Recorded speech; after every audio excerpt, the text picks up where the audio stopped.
اور نئے ارادے کے سفر کا آغاز وہ شروع کر جی دیتا ہے۔ ثاقب صاحب بھی ہمارے ساتھ موجود ہیں، اور آپ کا مطلب علوم حدیث اور سیرت کے اوپر کافی ریسرچ بھی آپ نے کی ہے اور کافی گرپ رکھتے ہیں۔ ثاقب صاحب، جب ہم بات کرتے ہیں تربیت کے حوالے سے، جس طرح صحیح کی بات کی گئی، سنت ابراہیمی کو فالو کرتے ہوئے جو عید قربان کی بات کی جاتی ہے، عید الاضحیٰ کا مطلب بھی عید قربان بنتا ہے، جو بیسک مقصد اس کا بیان کیا جاتا ہے یا ایک جو سوچ یا فکر جو ڈیولپ کی جاتی ہے، مطلب صرف ایک جانور ذبح کرنا اس کا مقصد نہیں ہے، تو وہ اس کے اوپر تھوڑی سی آپ روشنی ڈالیے کہ یہ کیا ایسے مقاصد ہیں، یا اس کی سوشل ایلیمنٹس کے جو حوالے سے اگر ہم فی زمانہ دیکھیں تو اس کی کیا اہمیت بنتی ہے؟ بسم اللہ الرحمن الرحیم۔ عاصم صاحب، اصل میں آپ نے صحیح کہا کہ عید قربان، یہ اصل میں قربان اگر آپ لیں نا تو قربت اور خدا کی طرف قرب حاصل کرنا، ہاں، اس کے پیچھے وہی فلسفہ جو ہے نا۔ اچھا، عید کا معنی ہے خوشی، تو یا لوٹ کر آنا۔ اب یعنی قرب حاصل کرنے کے لیے ساری دنیا کو اور ہر چیز کو چھوڑ کے خدا کی طرف لوٹ کے جانا جو ہے نا، وہ عید قربان کے خود معنی میں پنہاں ہے اور چھپا ہوا ہے۔ تو اگر انسان ارادہ کر لے، آپ یہ دیکھیں نا کہ یہ جو قربانی ہے در حقیقت حضرت ابراہیم اور حضرت اسماعیل کے اس عظیم الشان واقعے کو یاد کرتے ہوئے جو ہے یہ ہم قربانی پیش کرتے ہیں کہ جس کے تحت انہوں نے اپنے بڑھاپے میں اللہ نے جو اولاد جیسی ان کو نعمت دی، اور تو اس وقت ان کا یعنی مادی لحاظ سے دیکھا جائے تو سب سے عظیم سرمایہ جو ہے وہ اسماعیل تھے۔ تو ان کو اللہ نے جو ہے وہ کہا کہ میرے راستے میں قربان کر دے، خواب انہوں نے دیکھا، پھر انہوں نے اپنے بیٹے کو سنایا۔ اچھا، بیٹے نے یہ نہیں کہا کہ آپ نے خواب دیکھا ہے، بیٹے کو پتا تھا کہ میرے باپ جو ہیں وہ ابراہیم اور اللہ کے نبی ہیں، اور اللہ کے نبی کے خواب کی جو حیثیت ہوتی ہے، انہوں نے کہا جو آپ کو امر ہوا ہے، جو حکم دیا ہے وہ بجا لائیں، مجھے آپ انشاءاللہ صابروں میں سے پائیں گے۔ اس میں صبر کی بھی تلقین جی، اس میں سمجھتا ہوں کہ اور یعنی نبوت کی آپ اطاعت آپ کہہ لیں، نبی کی اطاعت، خدا کی اطاعت، اور اپنا باپ کی جو ہے فرما برداری، ہر چیز اگر آپ اس میں دیکھیں تو اس میں آ جاتا ہے۔ ایک 4 مصرے میں نے، اگر آپ اجازت دیں تو اس میں کہیں کہ عید قربان آ گئی پیغام رحمانی کے ساتھ، یاد ابراہیم و اسماعیل لافانی کے ساتھ، وہ کبھی مرتا نہیں جو زیست کا سودا کرے، جذب ایمانی کے ساتھ، ایثار و قربانی کے ساتھ۔ تو ہم دیکھتے ہیں کہ ابراہیم اور اسماعیل لافانی ہو گئے، یعنی خاص طور پہ اگر آپ یہ دیکھیں دنیا میں کوئی اس وقت اہل کتاب میں سے نہیں ہے کہ جو ابراہیم کو اپنا پیشوا اور اپنا ہادی، اپنا راہبر جو ہے وہ ان کو تسلیم نہ کرے۔ توحید پرستی کا عظیم ترین مرکز جو ہے نا وہ ابراہیم کی ذات ہے، اور انہوں نے جو ہے وہ قائم کیا کہ میں ہر چیز اپنے پروردگار کی رضا کے لیے۔ اب میں آپ سے کہتا ہوں کہ اگر ہم یہ ایک روایت کے طور پر صرف کریں کہ جی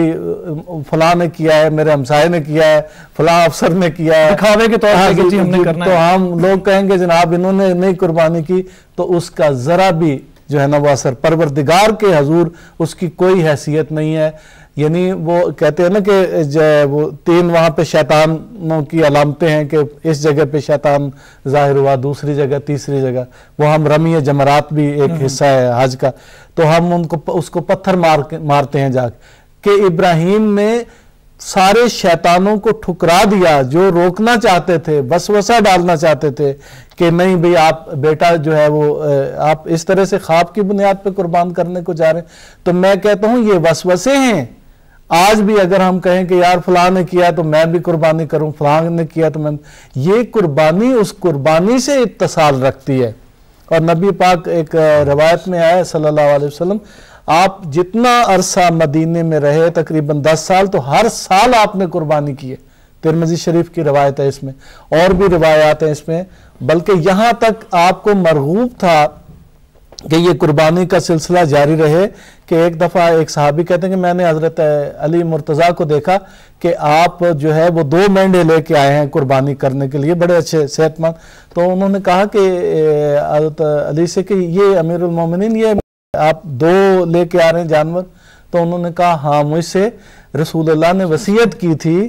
کہ علی جب تم قربانی کیا کرو تو ایک میری طرف سے بھی جو ہے وہ یعنی اس قدر یہ قربانی ان سے جڑی ہوئی ہے، یعنی ان ہستیوں سے جڑی ہوئی ہے، محمد مصطفیٰ صلی اللہ علیہ وسلم سے لے کے ابراہیم تک. تو اگر اس میں وہ جذبہ نہ ہو، وہ توحید پرستی نہ ہو، پھر یہ کہ ہماری روایات میں آیا ہے کہ اس کے 3 حصے کیے جائیں، لوگ 3 حصے کرتے بھی ہیں، ایک اپنے گھر والوں کے لیے، ایک اقربا ہمسایوں اور ان کے لیے، اور ایک غریبوں کے لیے. یعنی اس قربانی کو عالمگیر بنا دیا ہے، ایک آدمی کی قربانی کو بھی. بلکہ ایک روایت میں دیکھ رہا تھا، سنن ابی داؤد اور ابن ماجہ وغیرہ میں آئی کہ نبی پاک جب قربانی کر رہے تھے تو دعا مانگ رہے تھے کہ یا اللہ یہ میری طرف سے ہے اور میری امت کی طرف سے ہے.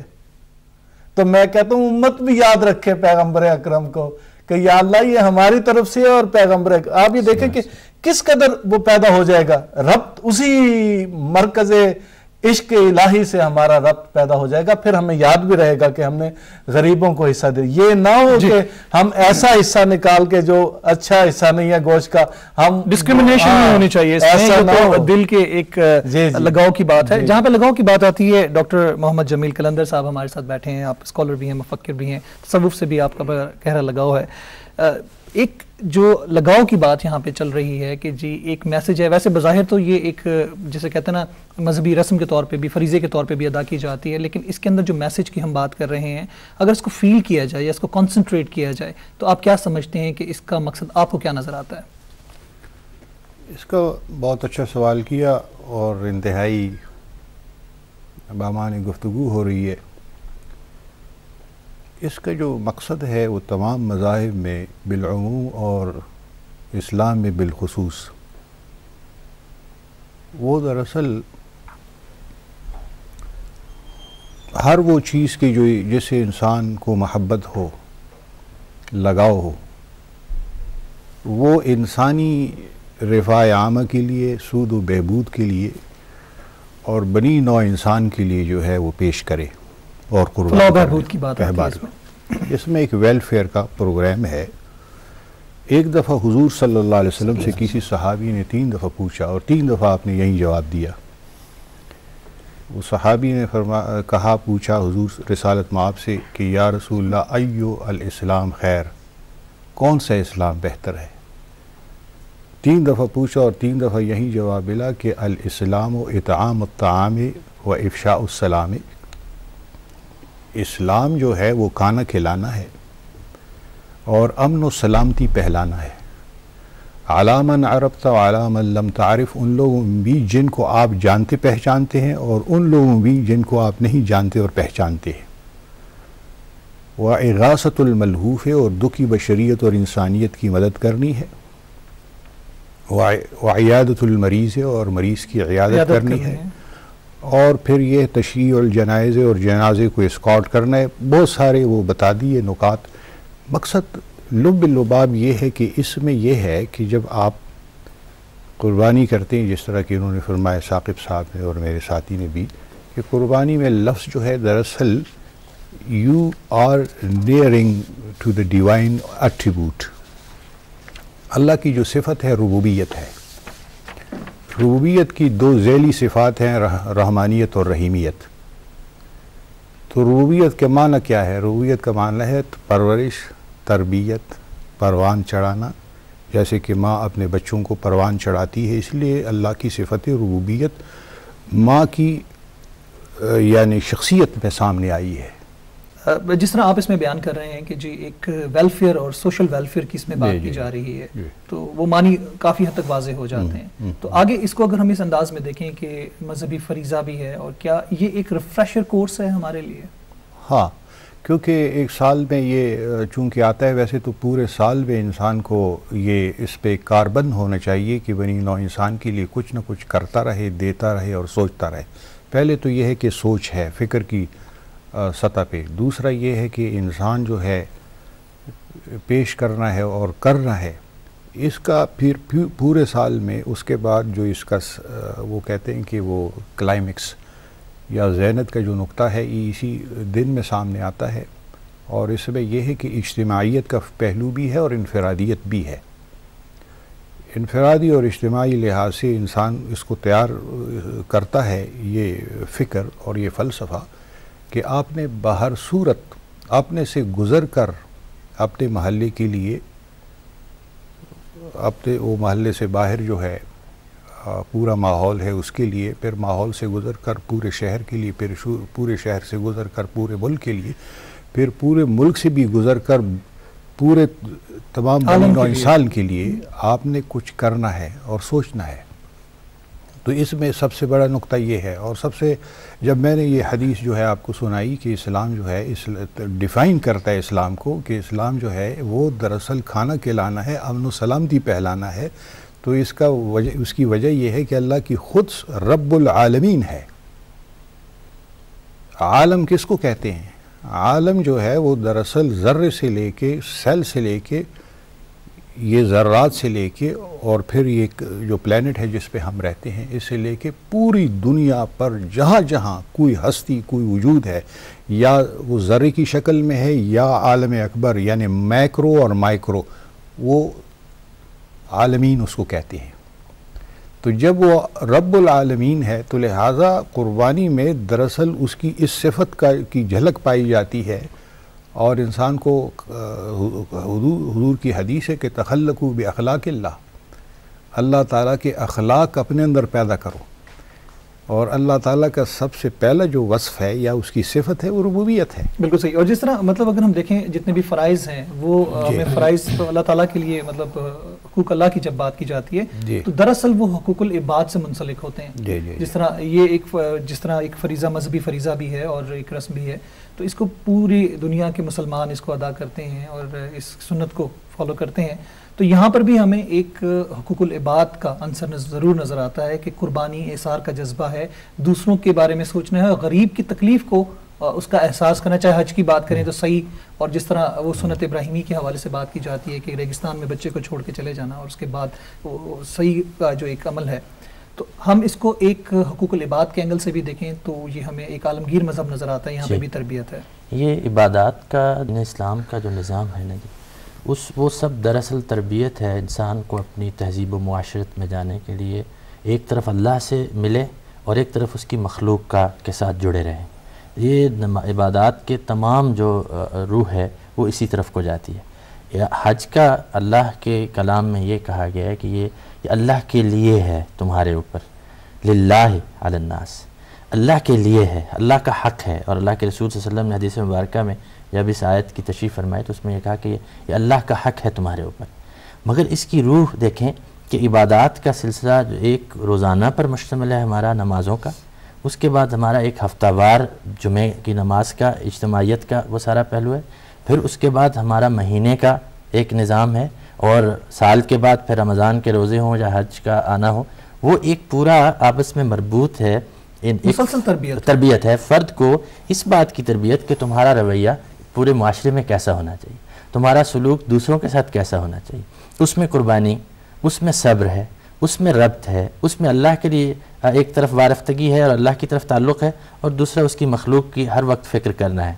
اس کے اوپر ربوبیت کی جیسے ڈاکٹر صاحب نے بات کی، اسی طرح رحمت کا، یہ دونوں معاملات ہیں کہ تم اپنے ساتھ والوں کے لیے رحمت رہو، اور اپنے اوپر جب مشکل آئے تو صبر کا دامن نہ چھوڑو، اور جب تمہارے ہمسائے کو، عزیز کو، رشتہ دار کو جب ضرورت ہے تمہاری، اس وقت تم لب کو پہنچو اور اس کی خدمت کے لیے ہر وقت ہمہ وقت تیار ہو۔ تو عبادت پوری جو ہے دراصل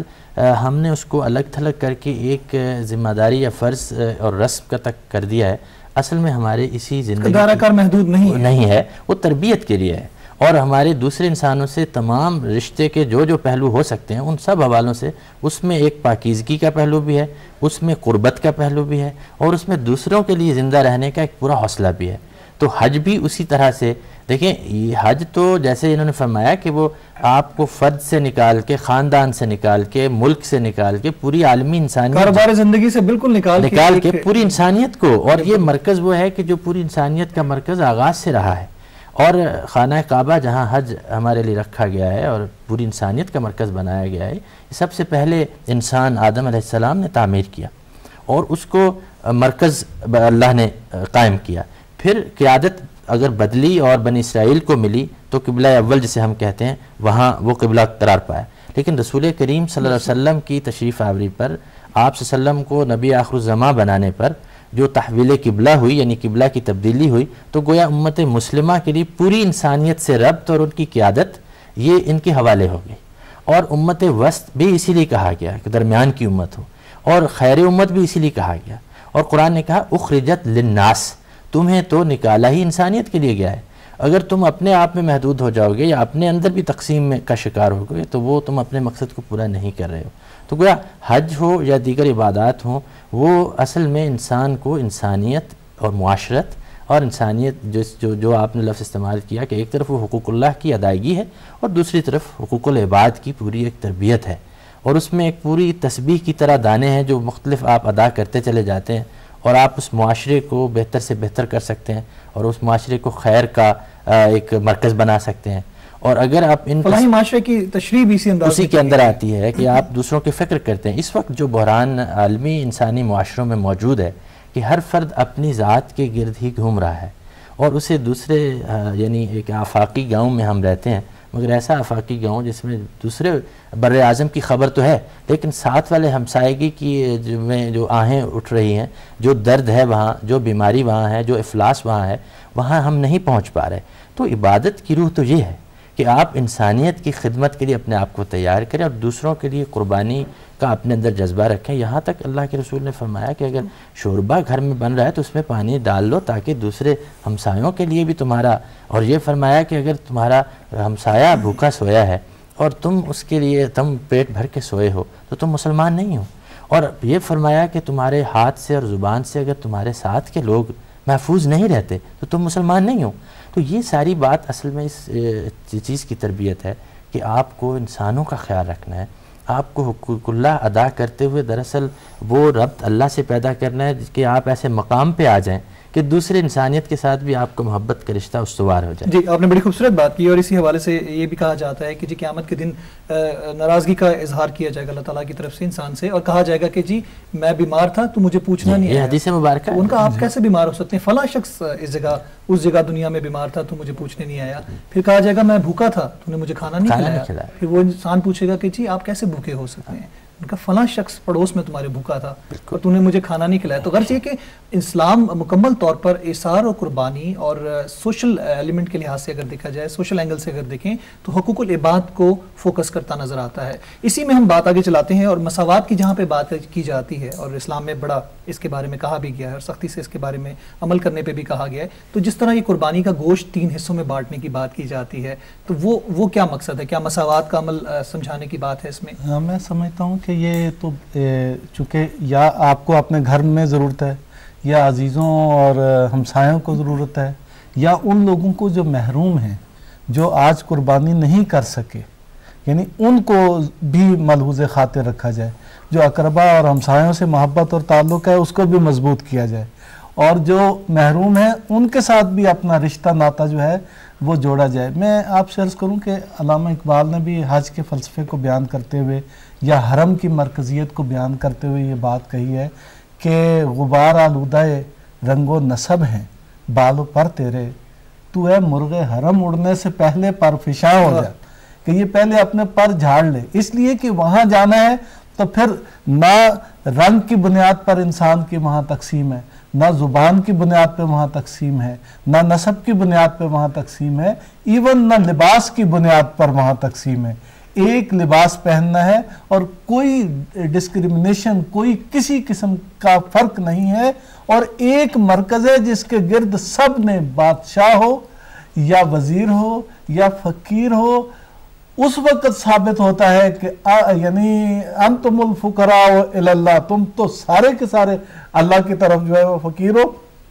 اور انسان کی مساوات کا سمبولکلی، علامتی طور پر سب سے بڑا مظہر جو ہے وہ حج بن جاتا ہے. اسی حج کو جو ہے وہ ہماری قربانی تک، ہمارے باقی اعمال تک جو ہے اس کو آنا چاہیے. بلکہ ایک عارف باللہ کا قول یہ ہے کہ خانہ کعبہ کے گرد طواف کا مطلب یہ ہے کہ کسی اور کے گرد طواف نہ کیا جائے.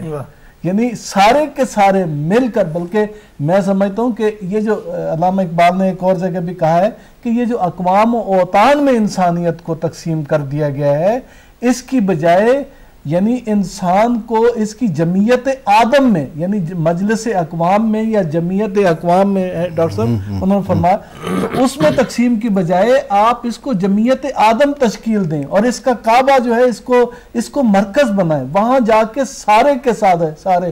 آدم و حوا کی اولاد بن جاتے ہیں اور سارے کے سارے ایک مرکز کے تحت. اس وقت پھر یہ کہ اندازہ ہوتا ہے کہ جب سب کا خدا ایک ہے، سب کا مالک وہ ہے، تو ہم تو سارے برابر کے بندے ہیں، تو بندوں کے ساتھ انسانوں کا رشتہ جو ہے وہ مضبوط ہو جاتا ہے. میں آپ کی توجہ دلاتا ہوں، آپ نے صحیح بڑی خوبصورت جیسے حدیث آپ نے پیش کی ہے، یہ در حقیقت نبی پاک کی حدیث تو قرآن حکیم کی تعلیمات کو مختلف انداز سے انسانوں تک پہنچانے کا نام ہے. قرآن حکیم یہ کہتا ہے کہ اگر انسان قسم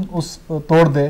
تو اگر وہ چاہتا ہے کہ قسم تو اس نے خدا کی نام کی توڑی ہے، اگر وہ چاہتا ہے کہ خدا کو راضی کرے تو اس کا حل بتایا کہ مسکینوں کو کھانا کھلائے.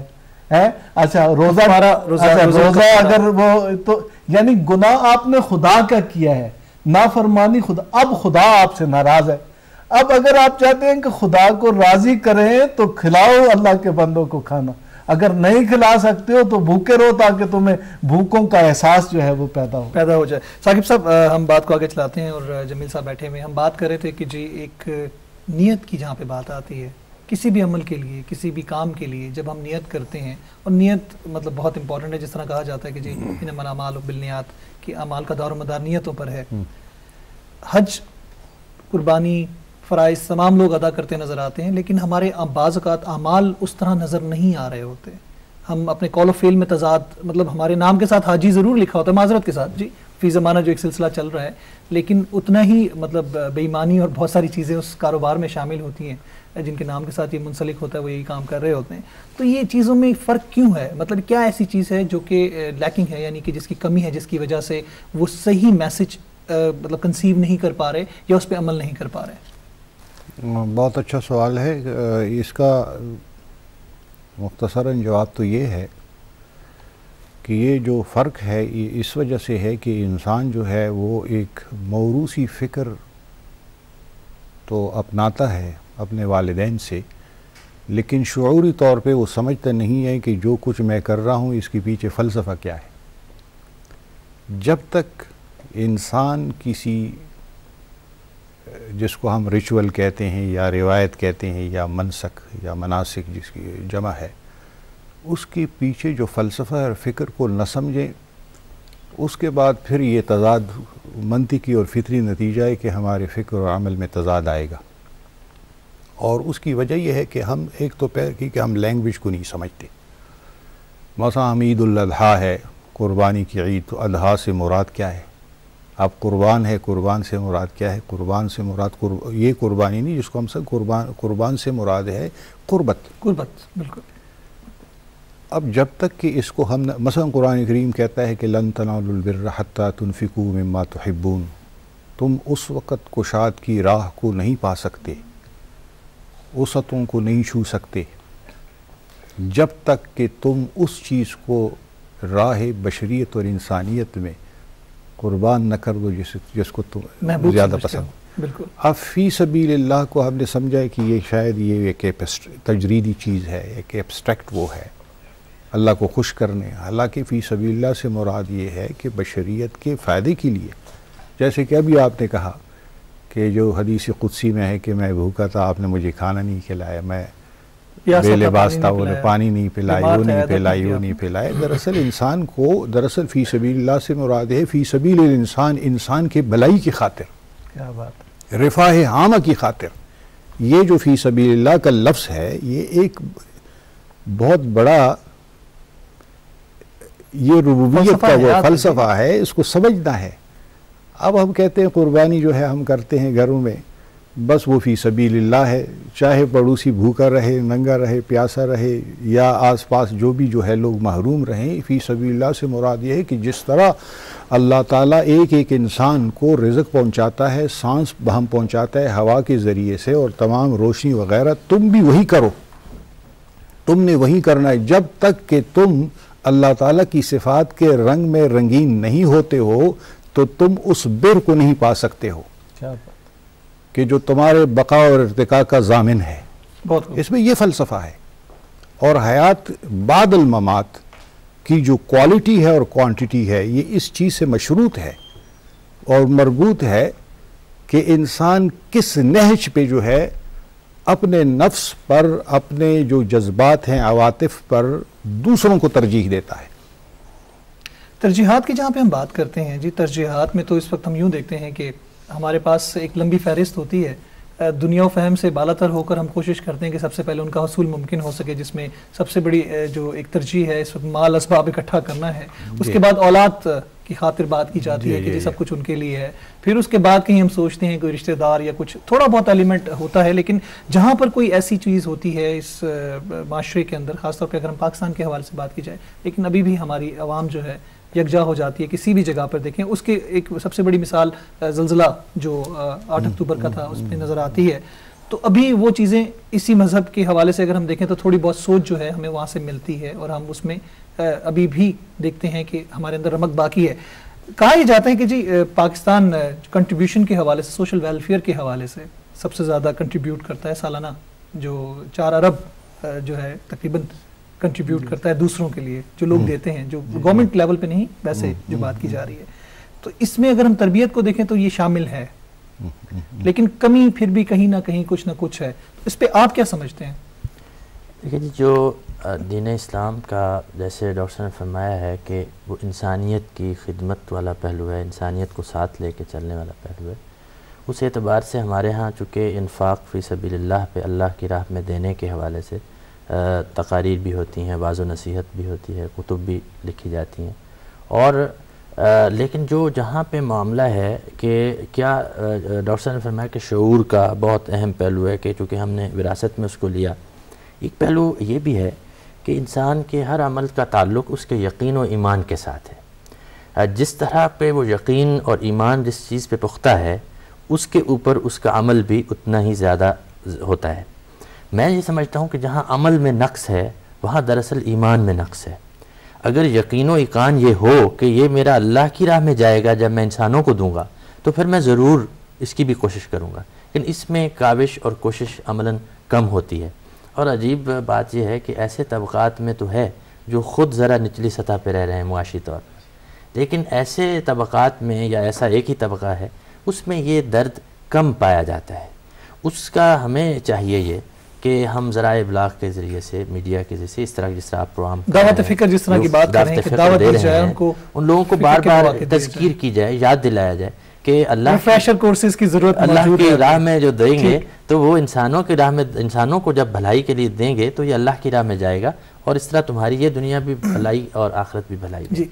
جہاں پہ اگر ہم دیکھیں تو اسلام میں ادوار کے حوالے سے اگر دیکھیں، سنت رسول کے حوالے سے بات کی جاتی ہے تو ہجرت مدینہ ایک بہت بڑی مثال ہے. اور اس میں جو مدینہ والوں نے قربانی اور اثار کا مظاہرہ کیا کہ اپنی چیزوں میں سے، اپنی جائیدادوں میں سے، اپنی ہر چیز میں سے آدھی مہاجرین کو انہوں نے دی. تو وہاں پہ بھی ایک تربیت آپ کو نظر آتی ہے. میں سمجھتا ہوں کہ نبی پاک نے تو بنیادی اس پہ رکھی ہے، یعنی ایثار و قربانی پہ، بلکہ اپنے گھر سے آپ نے ایثار و قربانی کی بنیاد رکھی. خود قرآن حکیم میں جب دشمن نے کہا کہ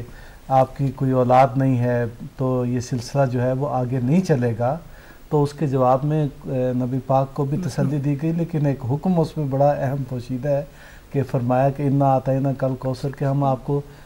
کثرت خیر اور کثرت اولاد بھی عطا کریں گے. اور پھر آخر میں فرمایا کہ انا شانیہ کا ہوا الابتر، یہ بھی فرمایا. لیکن بیچ میں ایک بات ہے فصلی لربک وانحر، یعنی اس میں بھی کہا گیا کہ اگر آپ کو یہ سب کچھ دیا گیا ہے تو پھر آپ اپنے پروردگار سے دو لگائیں اور جو کچھ آپ کو دیا گیا ہے اس کو جو ہے راہ خدا میں جو ہے وہ اس کو پھر قربان بھی کریں. میں سمجھتا ہوں جب اس گھر سے، خود آپ کے گھر سے قربانی کی دعوت جو ہے وہ شروع ہوتی ہے تو آپ کے پیروکاروں نے بالکل آپ کے نقش قدم پہ چلتے ہوئے، اور اتنی بڑی مثال ہے یعنی انصار کی، مہاجرین کے لیے قربانی کی کہ جن کے پاس بیویاں تھیں، روایات میں آیا ہے انہوں نے دوسرا کے پاس اگر نہیں تھی اور وہ اس کو نہیں لا سکے ساتھ، تو انہوں نے اپنی ایک بیوی کو طلاق دی ہے تاکہ دوسرا جو ہے اس سے بھی محروم نہ رہے، کیونکہ یہ بھی جیسے پانی اور روٹی انسان کی ضرورت ہے، یہ بھی انسان کی، انہوں نے محسوس کیا کہ اس سے بھی محروم، اتنی بڑی قربانی پوری بشریت اس قربانی کی مثال جو ہے وہ پیش نہیں کر سکتی، اور یہ نبی پاک کے گھر سے یہ سلسلہ جو ہے شروع ہوتا ہے۔ جہاں پر ہم بات کرتے ہیں جی قربانی کے حوالے سے، اثار کے حوالے سے، دینے کے حوالے سے زیادہ کی جاتی ہے، وہ ایک حدیث بھی ہے کہ جی دینے والا ہاتھ لینے والے ہاتھ سے، یعنی اوپر والا ہاتھ نیچے والے ہاتھ سے بہتر ہے، یہ بہت بڑی بات ہے۔ اور مساوات کی جہاں پہ ہم بات کر رہے تھے تو اس کا ایک مقصد یہ بھی ہے کہ جو معاشرتی لحاظ سے اس چیز کو بیلنس کرنا ہے، اکانومی کے بیلنس کرنے کی بات آتی ہے، غربت کے خاتمے کی بات آتی ہے، زکوٰۃ کی ہم بات کرتے ہیں، عشر کی بات کرتے ہیں، تو اس ایلیمنٹ کو بھی دیکھیں تو وہاں پر بھی کوئی ایک وہ جیسے کہتے ہیں نا کوئی شرط نہیں لگائی گئی، لیکن وہ ایک پھر تربیت کا عمل آ جاتا ہے تاکہ اس میں دوسرے کے غریب کی آپ تکلیف کا احساس کریں اور اس کے لیے کچھ رکھیں اپنے پاس۔ آپ کیا سمجھتے ہیں کہ اس کو ہم کس اینگل سے دیکھیں، مطلب انسان کو کیا میسج کنوے کیا جا رہا ہے؟ کیونکہ بعض اوقات ہمارے پاس وہ جو فکر جو ہوتی ہے وہ موجود ہوتی ہے لیکن اس کا صحیح معنی وہ ہم تک نہیں پہنچ پاتا۔ بہت اچھا سوال ہے، اور اس میں میسج تو یہ ہے، اور اسلام میں اس پہ نہ صرف یہ ہے کہ اس کو کار خیر سمجھتا ہے بلکہ اس کو ایک فریضی کے حیثیت سے لاگو کرتا ہے۔ وہ یہ ہے کہ اگر ایک فرد کی زندگی میں آپ کنٹریبیوٹ کرتے ہیں تو اس کا مطلب ہے کہ پوری بشریت کو آپ کچھ دے رہے ہیں۔ ایک فرد کو زندگی کے آسائشوں سے محروم کرنا ایسا ہے کہ پوری بشریت کو، یہ ایک آیت ہے جو قرآن کریم میں ہے، اس کا جو کنوٹیشن ہے، ایک لفظ کی 3 چیزیں ہوتی ہیں، انٹونیشن، کنوٹیشن، ڈینوٹیشن۔ اس کا مطلب یہ نہیں ہے کہ ایک شخص کو آپ زندہ کر دیں، نہیں، زندگی کی جو شروط ہیں، جو کنڈیشن ہے کسی شخص کو یا فرد کو یا جماعت کو جب آپ دیتے تو اس کا مطلب ہے پوری بشریت، کیونکہ ایک فرد کی ذات جو ہے پوری بشریت سے مربوط ہے، انٹرلنک ہے۔ وہ اس طرح ہے کہ جس طرح سعدی کہتے کہ بنی اعظم اعضائے یکدیگرند کہ در آفرینش یک جوہرند، کہ یہ جو بنی آدم ہے ایک دوسرے کے اعضاء ہیں، کیونکہ ابتدائی سوشل اینیمل اور آفرینش میں ایک جوہر سے ان کا تعلق ہے۔ لہٰذا اگر آپ جو ہے مغرب اور مشرق میں کسی بھی انسان کی خدمت کرتے ہیں، it rebounds and recoils on you in terms of some development and growth for your personality۔ اس کو زکوٰۃ کہتے ہیں، اواتو الزکاۃ، یہ بوٹینیکل کانسیپٹ ہے۔ اس سے مراد یہ ہے، وہ بھی ہے کہ جس کو عام مروج مفہوم، لیکن اس کا جو وسیع تر جو مفہوم ہے جو قدماء نے اس پر ریسرچ کی ہے وہ یہ ہے کہ اواتو الزکاۃ give development and growth to humanity۔ صلات کے ساتھ اس کو مربوط کیا گیا ہے۔ یہ وہی ہے کہ فصل لربک وانحر، اقیم الصلاۃ وآتوا الزکاۃ۔ یہ آپ دیکھیں نا کہ انا اعطیناک الکوثر، تمہیں ہم نے خیر کثیر دیا، ہر لحاظ سے خیر کثیر دیا، تو اب کیا کرو؟ فصل اقیم الصلاۃ وآتوا الزکاۃ وانحر، قربانی پیش کرو۔ تو یہ جو ہے یہ تو ایک فریضہ ہے، یہ آپشن نہیں ہے کہ آپ اس میں وہ ہے کہ یہ چاہے آپ کریں یا نہ کریں۔ کچھ لوگ اس کو قیود کے طور پہ سمجھتے ہیں کہ جی ایک لائبلٹی لگا دی گئی ہے، یہ ہمیں کرنی ہے، لیکن اس کا مقصد ان کو سمجھ نہیں آ رہا ہوتا۔ یہی بات تھی جو ہم پوچھنا چاہ رہے تھے۔ اور جہاں پر معاشرتی لحاظ سے سوشل اور اکنامک بیلنس کی جہاں پہ بات کی جاتی ہے، اگر اس چیز کو ہم بریک کرتے ہیں یا اس کو ہم صحیح انصاف سے نہیں ادا کرتے تو معاشرے میں بگاڑ پیدا ہوتا نظر آتا ہے۔ یہ زمانہ جو صورتحال نظر آتی ہے، بلکہ بڑے بڑے ممالک میں جسے کہتے ہیں سول رائٹس ہوئے اور اس کے بعد اکانومی ڈیولپ کرتے کرتے عرصہ لگ جاتا ہے ان کو، تو یہ کیا وجوہات؟ یہی اس کی وجہ یہ ہے کہ قرآن کریم کہتا ہے کہ اللہ تعالیٰ حکم دیتا ہے ان اللہ یامر بالعدل والاحسان، اللہ تعالیٰ حکم دیتا ہے کیٹیگوریکلی کہ تم نے 2 چیزیں کرنی ہے، ایک عدل اور ایک احسان۔ عام معاشروں میں تو عدل کا کانسیپٹ موجود ہے، اور عدل میں ہو سکتا ہے کہ انسان جو ہے کسی کے ساتھ انصاف نہ کرے، اس میں کنسیڈریشن نہ ہو۔ تو قرآن کریم کہتا ہے کہ اگر آپ عدل کی انسٹیٹیوشن کو وہ کرتے ہیں، امپلیمنٹ کرتے ہیں، قائم کرتے ہیں، تو اس میں یہ ضرور دیکھیں کہ کسی فرد کا جو اس کے ساتھ ظلم نہ ہو جائے، یا اس کے ساتھ جو ہے وہ اس کو کنسیڈر کریں کہ اس میں وجہ کیا تھی، جو اس نے بھوکے حالت میں چوری کی یا جو ہے کسی برائی کی جڑ کو نہیں. تو اس میں یہ ہے کہ احسان سے مراد یہ ہے کہ حسن پیدا کرے اور اس کو یعنی بیوٹیفیکیشن کی طرف جائیں.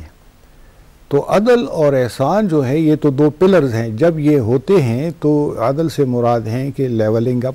Equilibrium, harmony, ratio and balance, اور احسان ہے بیوٹیفیکیشن. وہ ایک کانسیپٹ ہے ایبسولوٹ پیورٹینزم کی, اور احسان جو ہے پازیٹیو کنسیپٹ ہے کہ جس میں مراد ہے کہ عدل کے بعد دوسرا کانسیپٹ جو ہے, جس طرح آپ گارڈن کو صاف کرتے ہیں, اس کو ٹرم کرتے ہیں, بیوٹیفیکیشن کی طرف تو اس کے بعد پھر نیکسٹ اسٹیپ بیوٹیفیکیشن ہے. بالکل. تو اس کے بعد پھر تو کوئی شخص محروم نہیں رہتا. جی بالکل, ہم مزید آگے یہ تو وہ ہے. اور جب ہم بات کرتے ہیں جی کہ سوشل بیلنس کے حوالے سے مساوات کی بات چل رہی ہے, سارا قربانی کی بات چل رہی ہے, تو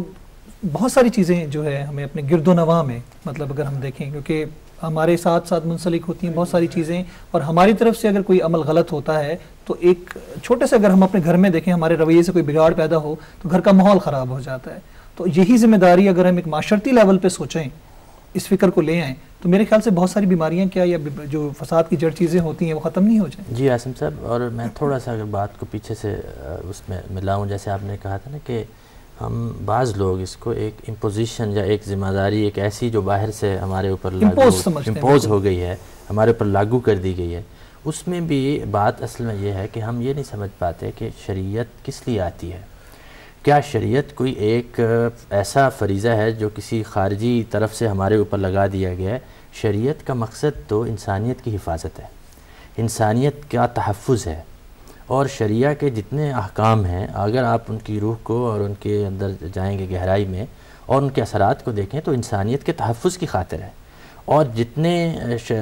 براہ راست اوامر و نواہی آئے, یعنی حکم جہاں کرنے کا دیا گیا اور جہاں روکا گیا, ان سب کی پیچھے جو دراصل کار فرما ہے چیز وہ یہ ہے کہ انسانیت اس سے محفوظ رہے. اگر آپ کو عدل کی بات کی گئی تو وہ انسانیت کی حفاظت کے لیے ہے. اگر احسان کی بات کی گئی تو احسان کا ایک پہلو یہ بھی ہے کہ کسی کام کو اس درجہ کمال تک پہنچا دینا, کہ شاید اس میں بیوٹیفیکیشن والا لفظ اس معنی کو پورے کو نہیں کور کرتا, کہ اس کو درجہ کمال تک پہنچا دینا, اور وہ درجہ کمال اسی طرح پہنچے گا اس کو بنا دیں. تو یہ جو مقصد شریعت یا مقاصد شریعہ ہیں کہ اللہ نے اپنا قانون اپنے انبیاء اور اپنی الہامی کتب کے ذریعے جو بھیجا, اور رسول آخر الزمان حضرت محمد مصطفیٰ صلی اللہ علیہ وسلم کے ذریعے اس کی تکمیل کی, تو اس میں دراصل یہ مقصود ہے کہ انسانیت کی حفاظت ہو, اور انسانیت کے تمام وہ جو چیزیں نقصان پہنچا سکتی ہیں ان کا سد باب کیا جائے. ایک فلاحی معاشرے کی تکمیل کے لیے چیزیں بہت ضروری ہوتی ہیں, اور اس میں ہمارے پاس وقت تھوڑا سا کم بھی ہے, اور ہم چاہیں گے کہ کچھ رائے اس حوالے سے ان سے بھی لی جائے, اور اس کے بعد ہم پروگرام کو کنکلوڈ کریں گے. جی ثاقب صاحب, ہم بات کر رہے تھے کہ انسانی معاشرے کی خوبصورتی انہی چیزوں میں ہے, اور انہی چیزوں میں پنہا نظر آتی ہے, مقصد اس کا یہی نظر آتا ہے. تو ایز اے ہول اگر ہم دیکھیں, مختلف اسکول آف تھاٹس ہیں, ہر مذہب کے حوالے سے کہا جاتا ہے کہ جی اس میں بھلائی کے طرف اشارہ کیا جاتا ہے. اپنے لیے تو سب جیتے ہیں لیکن دوسروں کے لیے جینا سیکھیے, یہ بھی ایک مقولہ بڑا مشہور ہے. تو اس میں کیونکہ ہم دیکھیں مذہب کو بھی ساتھ رکھا گیا ہے, تو کیا انسان کا یہ فرض ہے, کیا ہمارا یہ فرض ہے کہ ہم اپنے ساتھ ساتھ دوسروں کے بارے میں بھی سوچنا شروع کریں؟ بڑی اہم بات کی آپ نے. میں سمجھتا ہوں کہ ایک تو ہمیں اپریشیشن کو فراموش نہیں کرنا چاہیے. جب آپ نے کہا کہ 4 ارب روپیہ پاکستان کے لوگ جو ہیں وہ ہر سال دیتے ہیں محروموں کو, غریبوں کو, مستحقین کو. قرآن تو کہتا ہے کہ فی اموالکم حق للسائل والمحروم, حق ہے تمہارے اموال میں محروم کا, سائل کا اور محروم کا, یعنی سائل جو سوال نہیں کرتا اس کا بھی حق ہے. میں سمجھتا ہوں کہ ہمیں اپریشیٹ کرنا چاہیے. ایک بڑا وسیع طبقہ, بھاری تعداد میں لوگ موجود ہیں جو واقعی اس طرح سے دیتے ہیں دائیں ہاتھ سے کہ بائیں کو خبر نہیں ہوتی, اور حکم بھی اسی کے بارے میں, اور اس کی بڑی سرن و اعلانیتاً, یعنی دونوں طرح سے ضروری ہو جاتا ہے. بعض کا اعلانیہ بھی ضروری ہو جاتا ہے تاکہ دوسروں کو تشویق ہو, ترغیب, یا یہ ہے کہ سرکار نے جو مقرر کیا ہے اگر اس کو دینا ہے تو وہ اعلانیہ دینا ہوتا ہے. تو باقی جو انسان کرتا ہے اس میں بہت سارا یعنی چھپا کے بھی دیتا ہے. قرآن حکیم میں مومنین کی تعریف میں یہ بات بیان کی. تو ایک تو ہمیں اپریشیٹ کرنا چاہیے. واقعاً آخر کوئی آدمی خط نہیں لکھتا کہ جناب آئیے حج کرنے کے لیے یا عمرہ کرنے کے لیے, کوئی مولوی صاحب مجبور کر کے مسجد میں نماز جمعہ اور اس کے لیے نہیں لے کے آتے. لوگوں کے اندر خود خدا پرستی جو ہے وہ موجود ہے, لوگوں کے اندر خود موجود ہے. کہیں کہیں ابھارنے کی ضرورت ہے, لیکن ایک تو ہم جو یہاں پہ اس طرح ہمارے جیسے لوگوں کی ذمہ داری وہ یہ بنتی ہے ہم تشویق کریں, آفرین کہیں, جیسے نبی پاک کے لیے کہا گیا صلی اللہ علیہ وسلم کہ اللہ اور اس کے فرشتے ان پہ درود بھیجتے ہیں, آپ بھی ایمان والو درود بھیجیں اور ان کے حضور سر تسلیم خم کریں. نبی کریم صلی اللہ علیہ وسلم سے بھی کہا گیا ہے کہ اہل ایمان پر جو ہے وہ درود بھیجیں. تو وہ کیا ہے؟ در حقیقت تشویق ہے, ترغیب ہے, آفرین کہنا ہے فرما برداروں کو. تو ایک ہمیں یہ فراموش نہیں, صرف مبلغ کا کام یہ نہیں کہ وہ ڈانٹ ڈپٹ کرے بھی آپ یہ کر رہے ہیں وہ کر رہے ہیں, صرف ترغیب نہ دیں, اس کی اپریسیشن بھی ضروری ہے, اپریشیٹ کریں, ہم اس کو شاباش کریں اور واقعی حوصلہ افزائی بھی ضروری ہے. بہت خوبصورت چل رہی ہے, دل نہیں کرتا کہ اس کو یہاں پہ اختتام کیا جائے, اور یہ تو ایسا سبجیکٹ ہے کہ جس پہ جتنی دیر گفتگو کی جائے کم ہے, لیکن ہمارا وقت محدود ہے اور میں آپ لوگوں سے بھی چاہوں گا اجازت. لیکن جاتے جاتے وہ یہی بات ہے کہ یہ ایک عالمگیر مذہب ہے, صرف مذہب المسلمین نہیں ہے, اور اس میں غیر مسلموں کے حوالے سے بھی حقوق ہیں اور جانوروں کے حقوق اور ہر چیز کے بارے میں, ہر زیرو کے بارے میں اس میں بیان کیا گیا اس کے کیا حقوق ہیں. تو ہم یہی چاہیں گے کہ اس طرح کی دعوت فکر ہوتی رہے اور لوگوں تک ہم اپنا پیغام پہنچاتے رہیں, اور اللہ تعالیٰ تمام دیکھنے والوں کی, تمام ہمارے مسلمانوں کی قربانی قبول بھی کرے. حج کا مہینہ ہے جی, اور حج بھی قبول کرے جو اس کی نیت کر کے حج کی سعادت حاصل کرنے گئے ہیں. آپ لوگوں کا بہت بہت شکریہ, آپ ہمارے ساتھ رہے, اور انشاءاللہ آپ لوگوں سے کسی اور پروگرام میں بھی ملاقات ہوگی. ناظرین, میں آپ سے چاہوں گا اجازت, آپ سے پھر ملاقات ہوگی کسی پروگرام میں. اللہ نگہبان.